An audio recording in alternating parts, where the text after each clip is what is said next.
night. Sure, because that was like the second time we've been in the playoffs since Garnett left. You know, so basically since, well, even before that, 2004 was the last time when they made it to the conference final with Spree and Cassell and all that. But that was a hell of a victory last night, especially with Cat ball problems.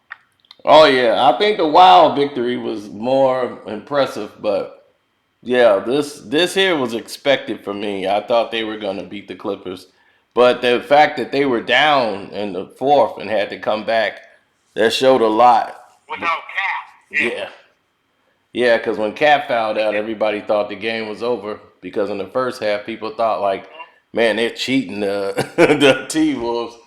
Yeah, I mean, you guys had everything. You guys had a protest. You got y'all had everything. Up here. Yeah, I'm like, gosh. We're gonna protest up here. I'm like, my goodness. Somebody tried to use Elmer's glue to glue themselves to the floor. Yeah, right. That's still there too on the floor, dude. It's literally not gonna go anywhere. Probably they're probably gonna have to use some sort of weird chemical on it or whatever. But I saw a picture of it today. It's still there. Oh wow, that's crazy. That's the mark. And then now, but she got what she wanted. She got the attention. Everybody's talking about Glenn Taylor, and he should have gassed the chickens instead of burning them. I'm like, well, they had the bird flu. What do you expect him to do? Jeez, people. Yeah.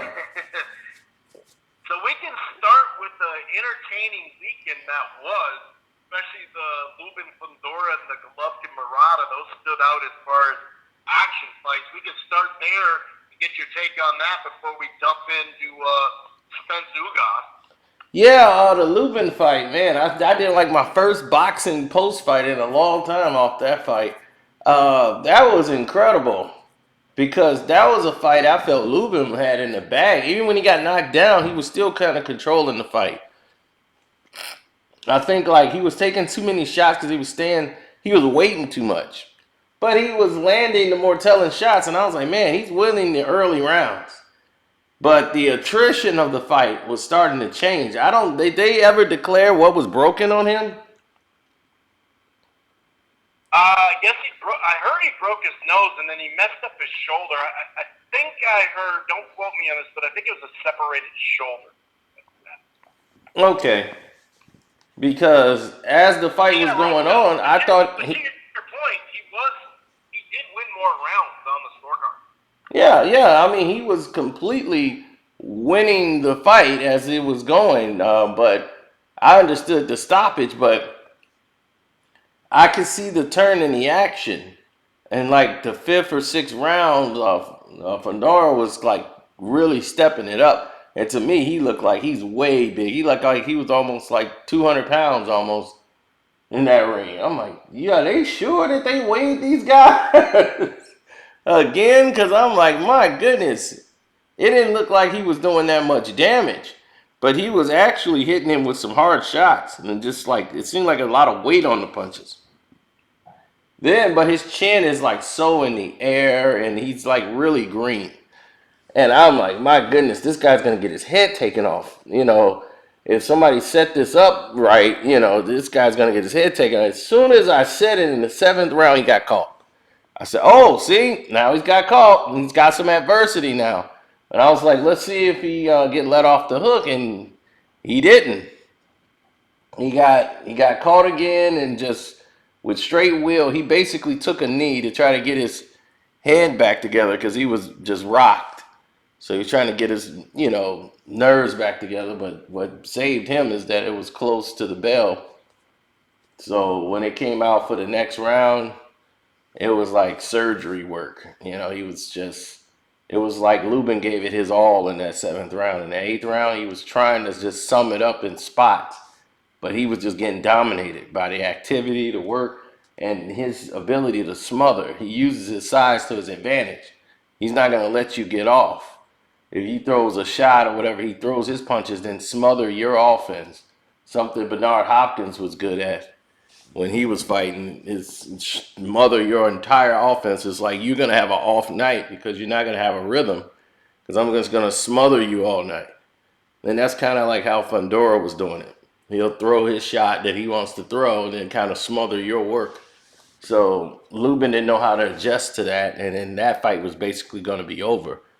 And he was getting the rougher end of it because his eyes are swelling up. He looked unrecognizable. You know, he looked like one of those PJ characters that used to come on TV that Eddie Murphy used to voice. The PJ. He was looking like, his face was looking like one of those characters. And I was like, man, they got to stop this. Starting to look like that. What was that movie back when we were kids, Mask or whatever? Oh, yeah, with Rocky Dennis. Yeah, the Rocky Dennis story. He was getting close to that. Yeah, he definitely was. And when Kevin Cunningham said, that's it, that's enough.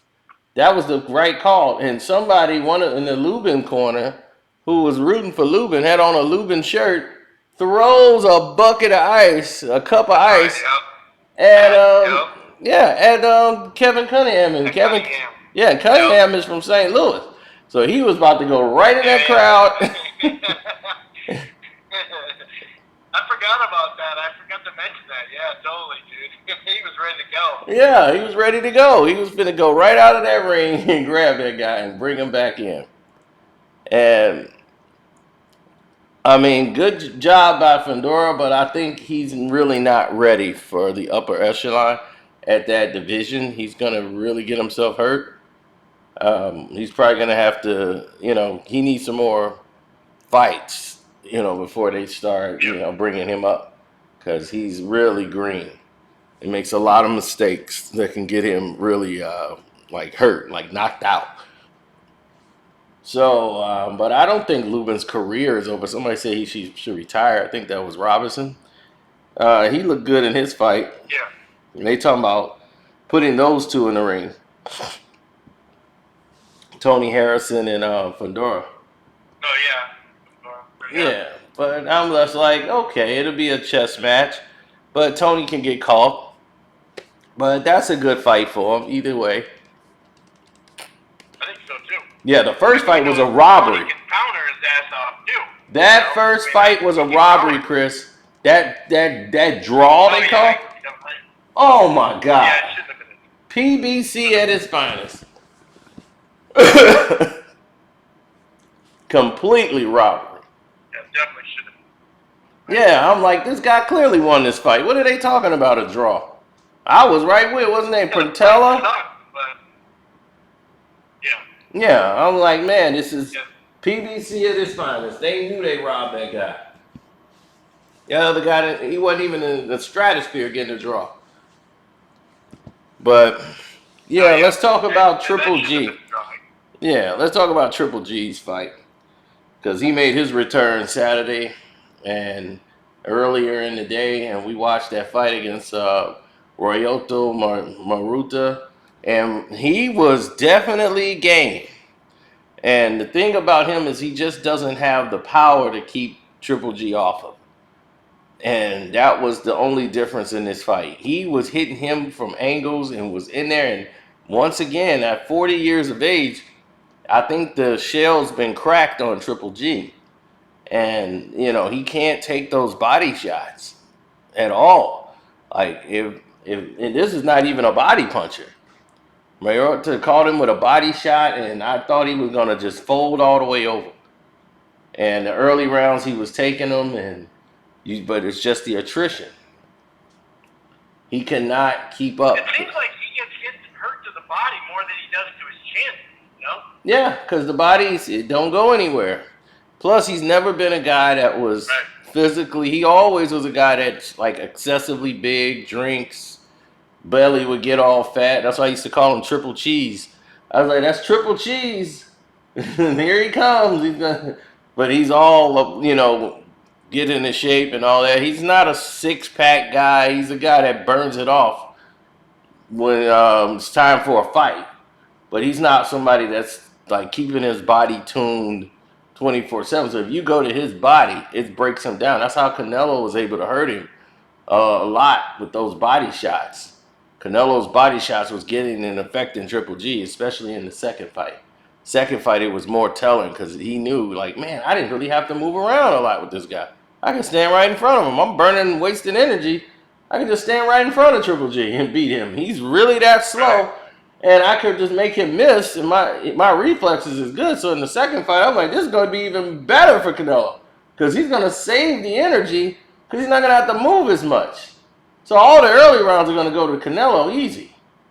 So he just got to learn how to tie up, but he had so much ego involved in it. Like, no, Mexican style, you stand toe to toe, you don't grab.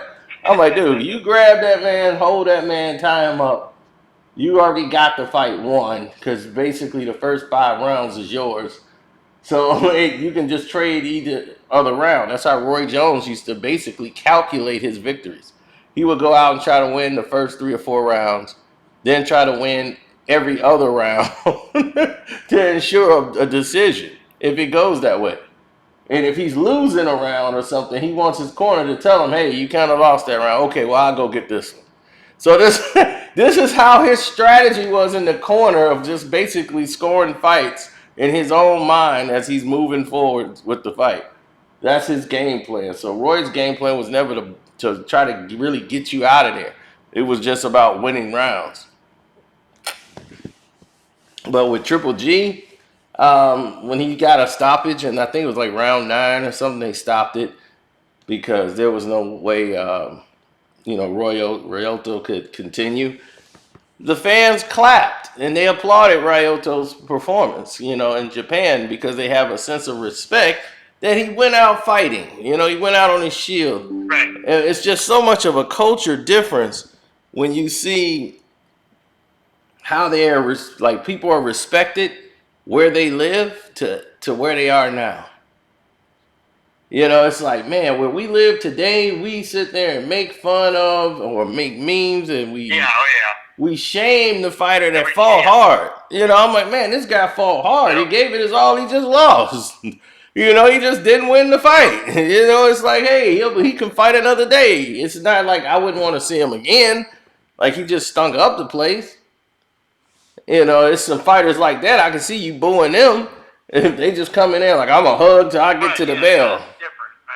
Right. And then instead, you got this guy. They always talk about the guys are protecting their own. But then, it's really no big deal when they lose until they lose and they get roasted on Twitter. It's like, I thought you said it didn't matter. Yeah, exactly. And then after that performance, that was that. That was just the end of it. Now going into this, I'm not mistaken, they're at the AT&T Stadium, right? The Cowboy Stadium. This is where the fight's going to be with Ugas. Yep. Okay. Ugas and Spence and Ugas is there. So Spence is at home, fighting on pay-per-view, fighting Ugas, who is the first time Errol Spence is fighting a true welterweight since Sean Porter. And the fact that he's finally fighting this guy who is actually the guy he should have been fighting all along.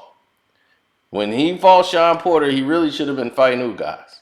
When he fought Danny Garcia, he should have been fighting Ugas. Now he's finally fighting Ugas because he has no choice. Manny Pacquiao, who he tried to avoid again and fight the Pacquiao fight to get the money, he got hurt, and in came Ugas. And it's like, well, hopefully Manny beats him. That didn't happen. Now, Ugas is the one that retired Pacquiao. Ugas is finally getting what he should have gotten when he was robbed against Sean Porter. Now, here's why you can bet on Ugas. He's a live dog. Ugas is going to fight you. You're not going to be able to back him off. If you think you can back him off with your power, guess again. It's not going to happen. He will attack your body. Unlike a lot of Cuban fighters, he is a body puncher. That is the most underrated thing about him that people seem to forget about Ugas, and they underestimate. His body punching. In combination, too. Yes. He is a body puncher. The only flaw that he has is that he keeps his chin too far up in the air. And I've said that plenty of times about him. I'm like, he's got to learn how to move his he keeps his head right up. His eyes are open, but he don't duck his chin at all. I'm like, somebody gonna take his chin off one day. But he is a big one. He's a big 147, and this is the only time Errol has fought a big 147 since he fought Sean Porter. Kell Brook was the other one. But Kell at that time was coming from 160, sweating down to 147 after an orbital bone fracture. So this is entirely different. He was damaged goods going into that fight. But Sean Porter, well, they thought this is tailor made for you. It's a phone booth fight. You don't have to chase him down, Errol. This is perfect for you. Ugas, unlike Sean Porter, can fight at angles. And you saw it in the Porter fight. He won the Porter fight. He dropped Sean Porter in that fight, and they called it a slip. That was completely a knockdown and should have been scored as that. And from that point on, I knew Sean Porter was done. Now, Porter, and what I meant done, I mean done beating guys like that. He can't beat big guys his size. He just can't do it. Now, what I saw is that he's going to always be in contention. He's always going to be in the fight. But that will was broken that way. He fought a different style because he had to. He felt Ugas's jab early on in that fight and realized, like, man, because he tried to beat Sean Porter at first. Then he wanted to go box at angles and try to box Ugas, which really was working against him because that wasn't his style or brand of fighting. I don't know what he was doing. So it was the craziest strategy of all time from his corner. But I realized that he gave Ugas a lot of respect in that fight. And he was able to use some of his thing to rough up Ugas in a lot of rounds. You know, the thing about Ugas is he is the older fighter. He does have that age factor on him. But you're going to have to be willing to come take it. And Errol showed me in the Danny Garcia fight, after like 7 or 8 rounds, he took a headbutt from Danny Garcia, and he was never the same in that fight.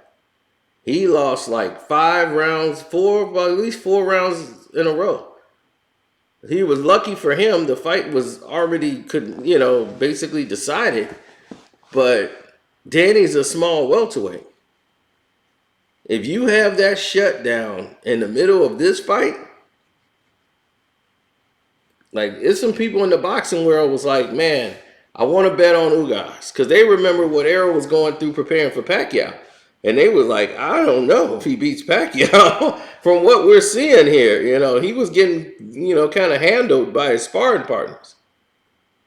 And this is why he went to a nutritionist, because he blamed the nutritionist for the reason why he looked so flat against Danny Garcia. Ugas is not the kind of guy you want to run out of steam on.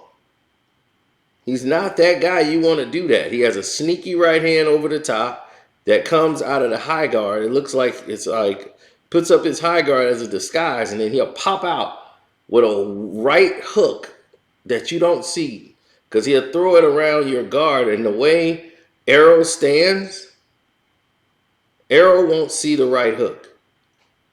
He's a southpaw. So that right hook is going to come right over his shoulder and clip him on the side of the head. He'll pop right out of it, and he used it against Manny Pacquiao. And he led with it as a lead, because against a southpaw, it works like a charm. Manny had never fought a Cuban. They call it the Cuban right, the way he loops it around, but it's just really a right-hand lead. But it's a right-hand lead with a hook. It comes like a hook.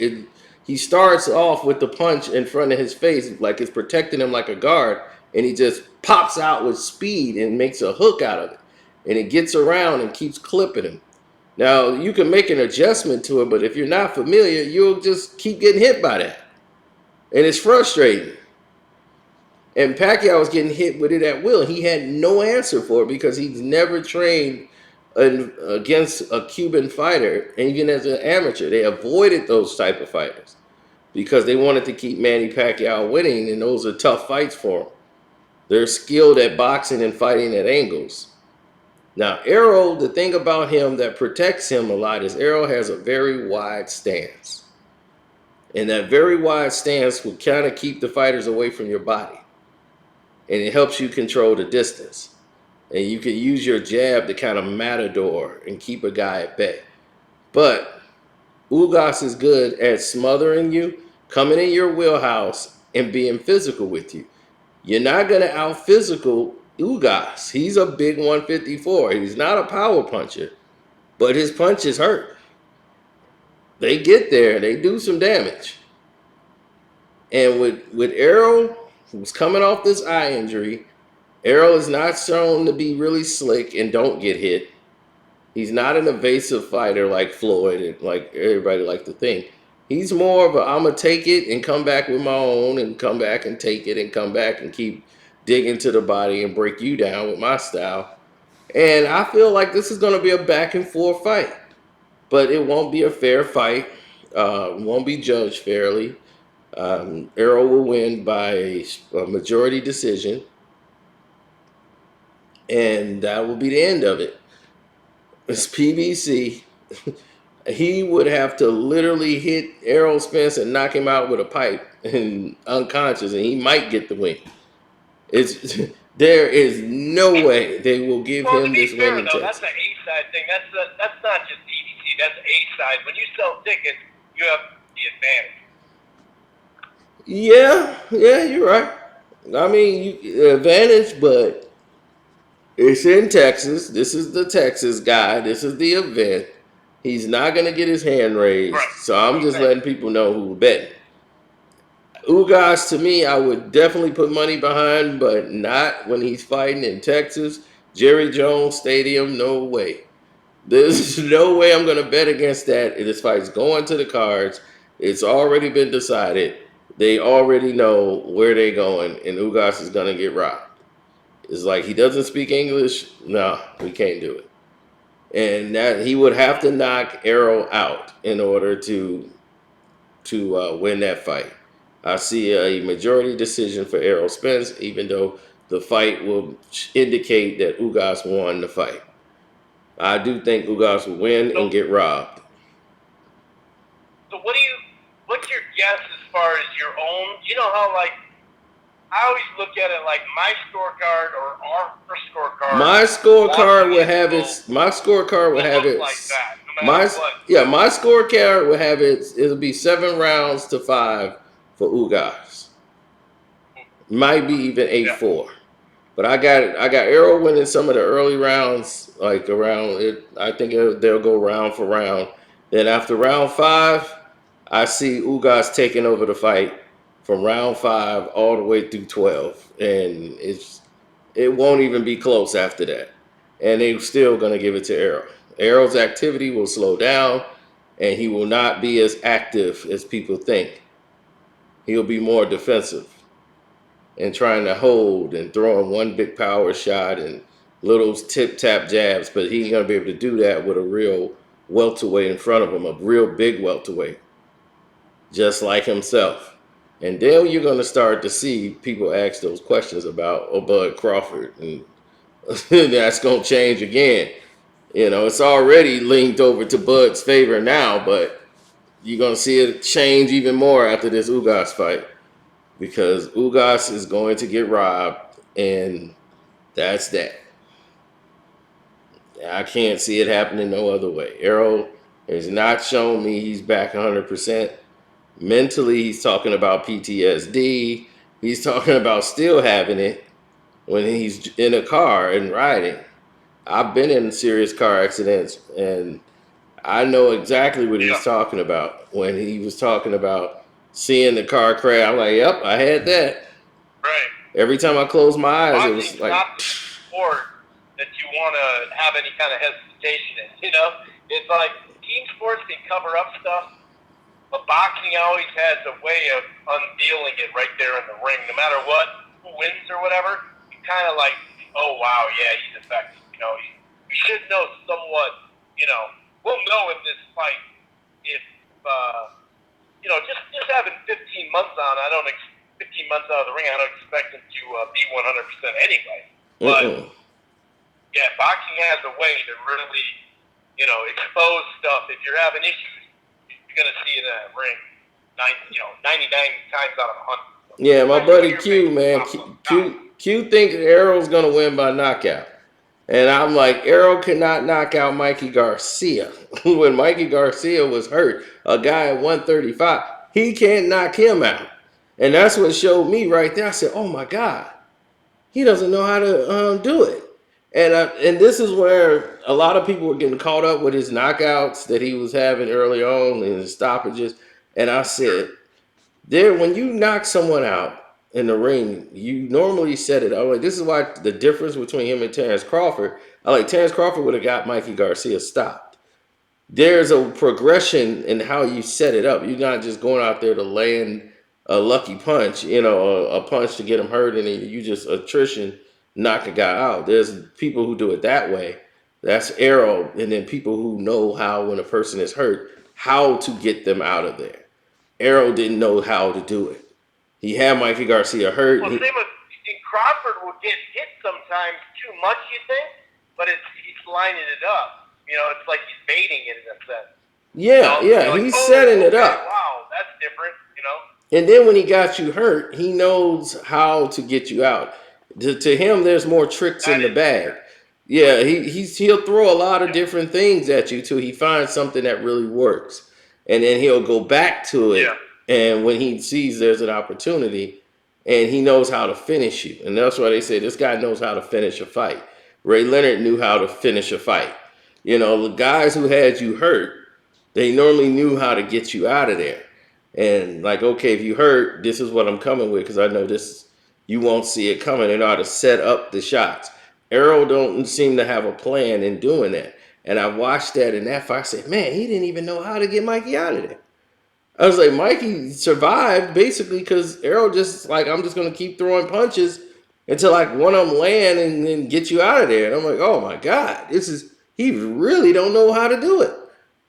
And I'm like, that was it. Now he's going to punch himself out and get tired. And he did. And then Mikey was able to survive. And I was like, wow, this is amazing. He just tried to use brute force to just get him out of there. I was like, he doesn't know how to finish. And I saw it right there. And I told my buddy, he was like, man, what you talking about? Errol destroyed him in that round. I'm like, you missed everything that just happened right there. A lot was revealed in that round.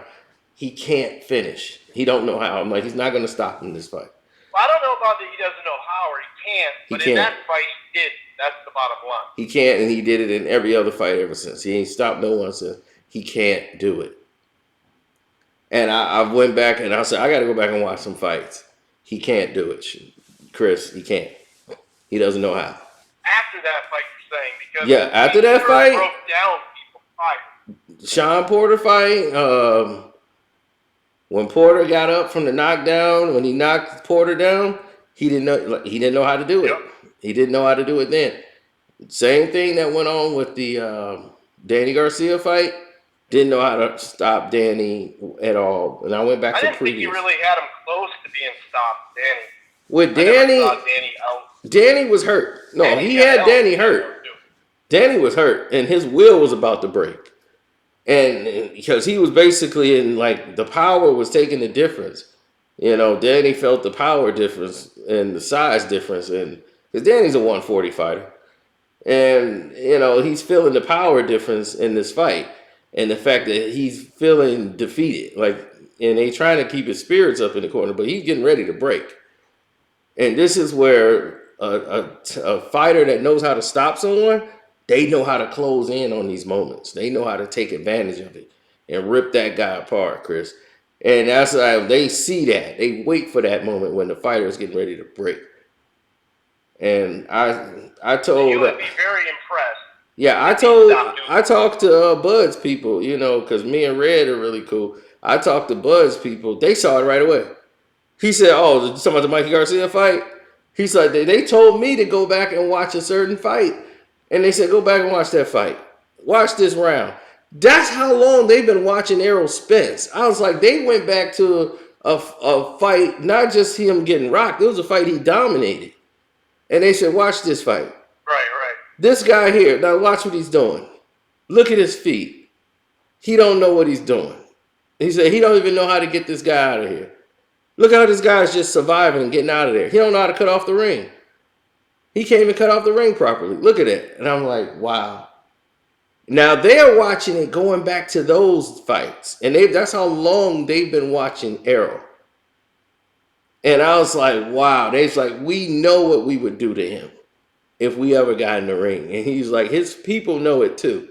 And that's why they don't want it to happen. They hoping somebody beat Bud or hurt Bud, and Bud gets beat so bad that they could finally put Errol in the ring with him, because Errol is too flat-footed to mess with Terrence. Terrence can get out and beat him at angles, switch it up, and confuse him all night long, and it would frustrate him how badly he's going to lose that fight. He's definitely got more paths to victory. Even before the accident, Bud's always had more path to victory. No doubt. Yeah, I mean, to me, it's like Errol is good in his element, but he fights. He gets off his square a lot, and he fights southpaw. Then he switches up to conventional because he's out of position. He'll throw a shot and he puts all his weight on the shot and gets himself out of position, and his footwork is not that great. And he'll try to follow it up with another punch because he's off balance and go back to the southpaw stance. He'll switch it up, and only because he's off balance. And he knows the quickest thing to get a punch to you is to throw the punch that's right there. So they'd be like, oh, he switched to southpaw, now he switched to conventional. And I'm like, no, he's doing that because he's off balance. But if somebody was smart, which Danny Garcia saw that, he was countering him. And Danny was catching him good. Danny just didn't have the power to hurt him because he's a smaller guy. But Danny caught him a couple of times when he was in mid-switch. He saw it. So I said, Danny Garcia saw it and was trying to capitalize on it. And he caught him a couple of times when he got late in the fight. But he didn't get his confidence and groove back until Errol got hurt off the headbutt. And then after that, he was able to get some momentum and get some confidence back into the fight. But it was mostly Errol being hurt from the headbutt. And it was like his conditioning. He blamed the conditioning, and that's why he went back to his nutritionist and said, okay, I'm going to go back to my nutritionist so I can get back on point. But I don't see Errol beating Ugas in just a straight-up boxing fight. It would be very impressive for him to get a win on Ugas. He stopped him. Oh, if he stops him, then yeah, he has all my respect. If Errol can stop Ugas, he has my utmost respect. I mean, I like him as a fighter, but I just see him as a good fighter. I don't see him as how everyone else seen him. This is before the accident. I didn't see him as that fighter. I see him better than good, but I know what you're saying. Right. No, I don't see him better than good. A little low on time, so I do want to get to something else real quick. Okay. So Tank in the Mayweather promotion contract is, supposedly up after this fight. Are you hearing anything from the camp? A lot of people, we've heard a bunch of different speculations. Oh, Tank's going to go to whoever throws the money at him. He's going to go to the zone to fight him. He's going to go to ESPN. He's going to do this. He's going to do that. I mean, I think people are kind of missing the fact that, well, he could just not have a promoter and just stay with Al, and that would be, he could just pay a fee to a promoter like other fighters do, like Spence. But what have you heard? What's your gut telling you on what Tank will do? Because there's all sorts of rumors, swirling about who he's going to quote unquote sign with. Well, I don't know too much about that. Everybody was talking about Floyd's charity fight that he's doing, his exhibition rather in Dubai, which I think I told everybody here before that was coming. Nate's been in Dubai for about 3-4 months training those young fighters. And I say that Dubai is going to be the hub. It's going to be a hub for boxing for a long time. It's going to be the new hub because they have nothing but fights. They have nothing but money. And they're willing to put it up there. And people over there love boxing. They love it. and they got young fighters coming up now. They had Prince out there, and their hotels are like 9-star hotels. Nate calls me from over there all the time. He calls me like 4 in the morning all the time, giving me updates. Like, man, you won't believe these fighters, man. He's like, these guys are so good. He's like, they're talented. They just, need some polishing. But man, they're gonna be sick when they bring these fighters into the game. He said they're gonna be ready to go. And he's like, Floyd is got the right now the lead on all these young fighters out here in Dubai.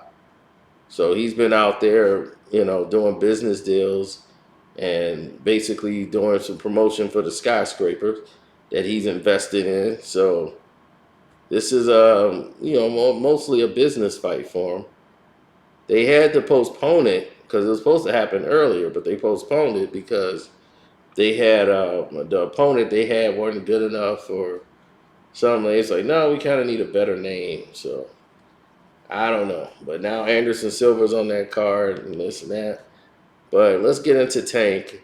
Tank situation from the last I heard, his Tank problem is he believes too much of what people saying on the outside. He listens to all of the stuff that's on social media. He listens to he's jealous of me. He wants to take. He listened to the detractors. He believes Floyd's trying to destroy him. When Floyd was telling him in the corner, like, look, on TV, they got you losing the fight. Man, you telling me I'm losing the fight in my corner in the middle of the fight? He's like, no, I'm not going to lie. I'm telling you how they got it on the scorecard.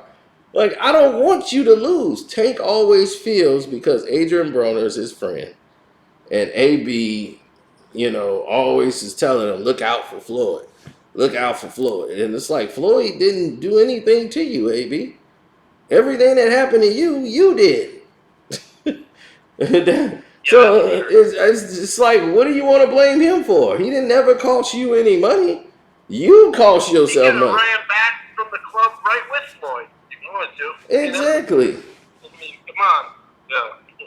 It was only so much, and then he signed Tank, and now Tank was giving you money and everybody else. But I'm like, dude, you're listening to too many outside people. If you he complained about fighting Rolly. They want me to fight this guy because they know this is my last fight. Why they want me to fight this guy? I'm like, you should be happy you fighting Rolly. In your last fight, I would be like, great, I'm fighting Rolly. Good. This guy has little experience at this level. I can knock this guy out, and that'll be that. So what's the problem? You feel Rolly could beat you or something? Is that the reason why?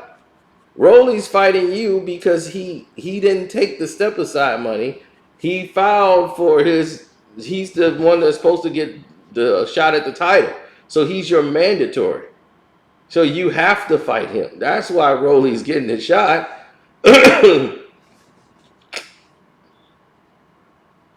So he wasn't going to accept step aside money this time. He said, nope, I'm exercising my right as the mandatory to challenge for the championship. That's what's supposed to happen. And he's like, I've exercised my right. You have so many days to fight me or give up the belt. That's the way it is. And then when they had the situation where they had to postpone it for his court situation, and he got that taken care of, it was right back on the table again. Because it was like, hey, here we go. You got to fight me. There's no way you're going to get out of it unless you're going to just forfeit the belt and then go fight somebody else. If that's what you want to do. But if you want to keep the belt, you're going to have to fight Rolly. And I feel he can beat Rolly. Do you even see him signing with somebody else, though, like another promoter? If he does, it would be dumb. But he can just... right. To me, I think it would be dumb. But you can go on the zone and do fights. I mean, Eddie Hearns got fighters over there for him. All the fighters he want to fight or need to fight is over there. Right now, after watching Taylor's last fight. Technically, they're kind of with ESPN, too. I mean, Loma and Gunbosis and Haney now. Yeah, he come on. He wanted that fight. If you want that fight, then sky's the limit. I don't see what the complaining and crying is about. I'm like, Floyd and them actually built you up and put you on pay-per-view and fights you shouldn't even have been on pay-per-view for. So if anything, they've given you an opportunity to be seen around the world on pay-per-view and put out there for people to buy it and talk about you and put you on this pedestal. They kept you moving up the ladder. They protected you, yeah, but putting you in there with Josh Taylor at that time wouldn't have probably been a good idea. Or Lomachenko is the fight they wanted to make. They wanted you to get Lomachenko, but Lomachenko ended up losing to Teofimo Lopez. He decided to take that fight, and that was an in-house fight. So that was Top Rank being Top Rank saying, hey, this is going to be our way or no way, and they walked. They was like, we don't need the fight. Yeah, it'll be interesting to see what he does. Yeah, I mean, very interesting to see what he does. I think it won't. I don't think he will. I think he'll just stay with Al and not have a promoter. I mean, he can do it that way, but it's like, staying with Al and staying with Floyd. Staying with Al and staying with Floyd. Do like a mini deal with him. That's different, but yeah, I don't see there's this big reason to, doesn't make any sense to me. I mean, unless someone just fucking backed up the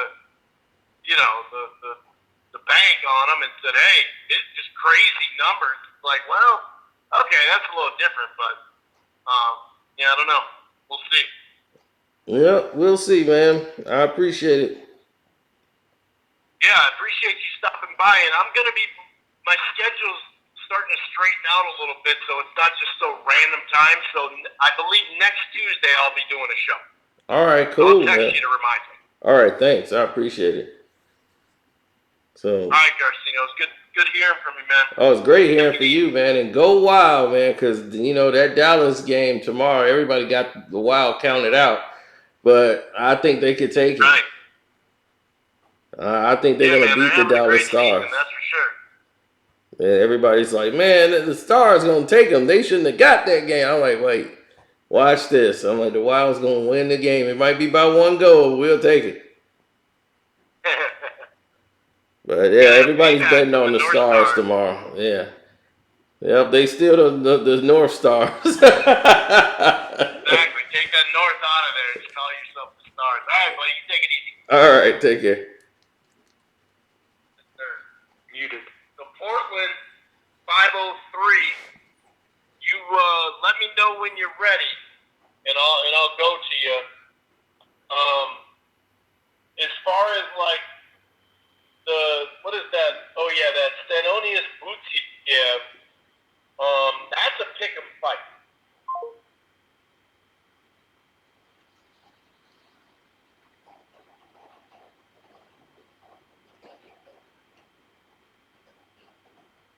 Now,